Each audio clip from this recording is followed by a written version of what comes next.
มาเบิ้งเฮือนเนาะหลังนี้ที่จะขายออกเนาะตั้งแต่เสาตัวนี้เนาะเสาไฟนี้แล้วก็มาหาเสาไฟตัวนี้เนาะทางกว้างใหญ่ซ้ำใดก็ประมาณนี้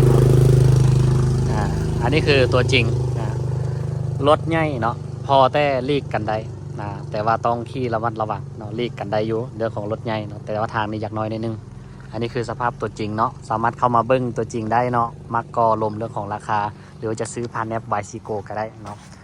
ในลูกค้าต้องการปล่อยออกเนาะวันนี้มารีวิวให้นะ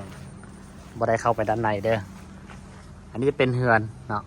ที่จะขายออกนะตัวนี้หลังนี้เนาะก็บ่ได้มาอยู่เนาะ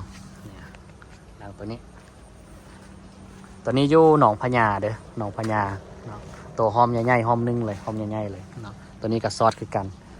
ตัวนี้ก็ซอสคือกันตัวที่ทางเข้ามาเนาะเดี๋ยวไปถ่ายเบิ้งทางเข้ามันจะเป็นจังไดเดี๋ยวจะถ่ายแล้วก็ตัดต่อใส่คลิปตัวนี้เนาะรายละเอียดเรื่องของโลเคชั่นต่างๆราคาเนาะขนาดดินขนาดเฮือนเนาะเบิ้งอยู่ในแอปได้เลยเนาะนี่เป็นวิดีโอคร่าวๆตัวจริงให้เบิ้งเนาะเป็นเฮือนดินพร้อมเฮือนเนาะขายออกพร้อมโอนกรรมสิทธิ์เรื่องของทางให้เอาเบิ้งตัวจริงเนาะจะเป็นประมาณนี้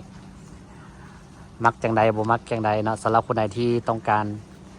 ดินพร้อมเฮือนในเมืองเนาะก็สามารถเข้ามาเบิ้งตัวจริงได้เนาะเรื่องของราคาก็อารมณ์กันได้เนาะขอบใจ